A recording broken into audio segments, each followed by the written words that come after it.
Sahabat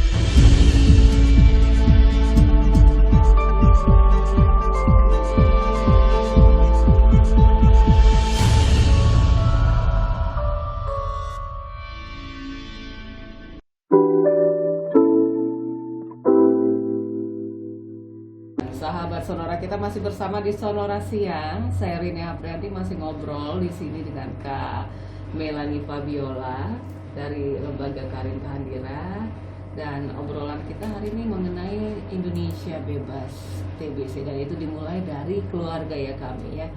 Nah, hari ini kita coba melihat perbedaan TBC anak yang ternyata dengan dengan dewasa ya. Dengan dewasa. Gejalanya ya. Gejalanya beda ternyata, yang kita Ada sedikit perbedaan. ada sedikit perbedaan yang ternyata nggak banyak orang tua aware, nggak banyak orang tua tahu ya. Jadi karena ada perbedaan mereka menganggap itu bukan TBC gitu kan.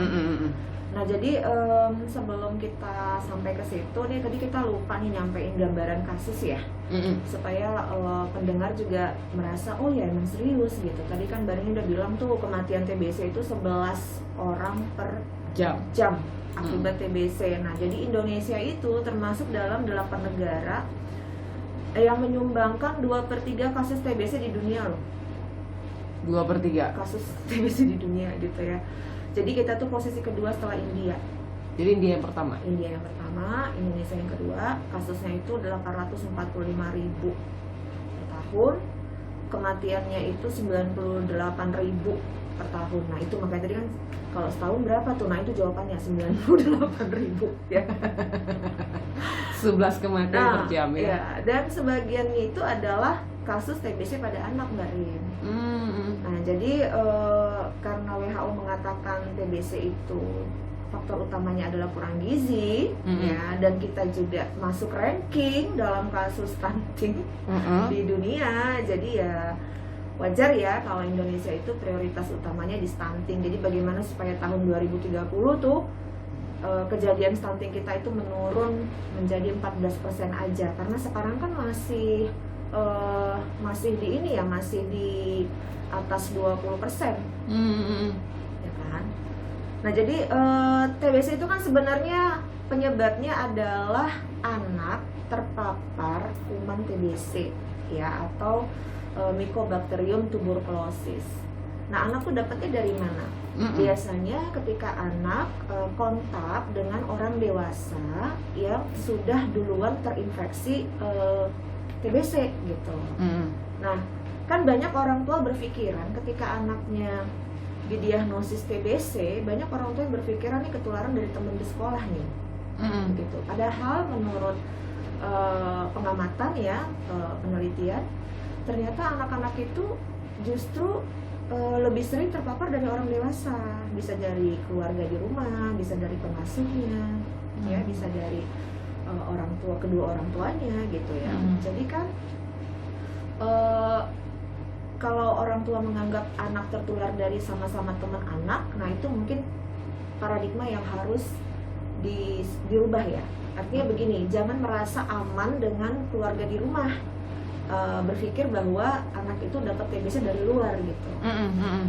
Karena ketika kuman TBC itu sudah masuk pada tubuh kita, Mbak Rin, walaupun dia belum menampakkan gejala atau tanda yang khusus, nah itu sudah bisa menularkan pada orang melalui droplet ya, hampir sama seperti COVID-19 ya. Tetapi kalau TBC ini kumannya itu bisa hidup di udara gitu, jadi kita bisa menghirup udara yang ada kumannya terus kita tertular gitu. Nah termasuk juga pada anak. Makanya kan subtemanya adalah mulai dari diri sendiri dan keluarga, karena memang anak itu kebanyakan terpaparnya dari orang dewasa yang berada di sekitarnya. Oke, memang kebanyakan kita dari orang tua itu ketika ada yang salah dengan anggota keluarga tidak melihat ke dalam tapi melihat keluar. Yang disalahin orang-orang luar. Tapi kan ini TBC kan nggak ujuk-ujuk datang gitu kan, ada tahapannya kan, ya, ada penyebabnya juga kan. Benar. Nah penyebabnya udah jelas nih, si kuman tadi ya, Mycobacterium tuberculosis tadi itu udah jelas tuh itu penyebabnya.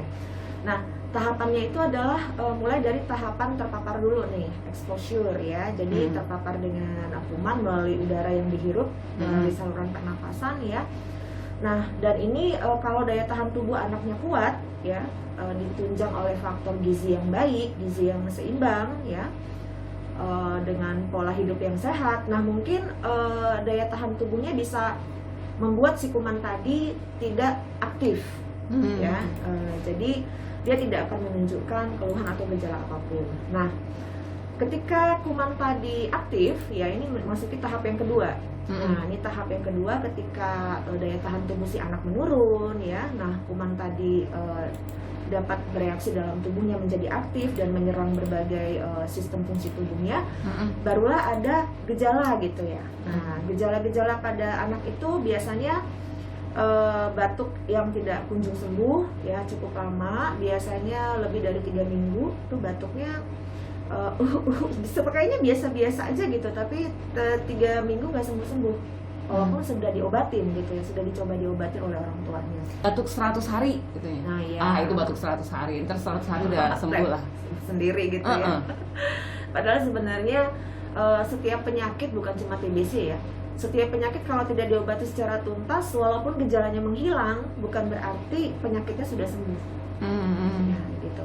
Nah, jadi kemudian anak mengalami demam, ya, demam. Demamnya tidak terlalu tinggi, nggak seperti demam berdarah yang tinggi banget gitu demamnya ya. Pokoknya demam aja. Nah, ini demamnya bisa lebih dari 2 minggu, ya kan.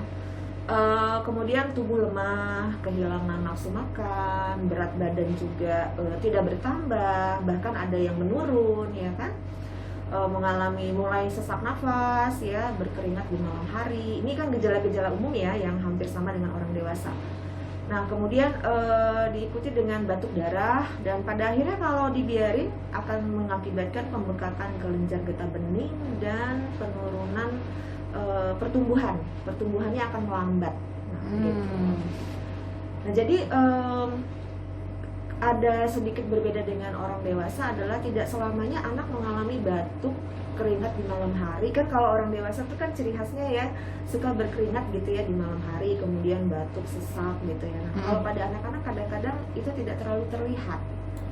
Nah, jadi tapi orang tua harus waspada ketika berat badan anak tidak kunjung bertambah, apalagi kalau usia balita ya.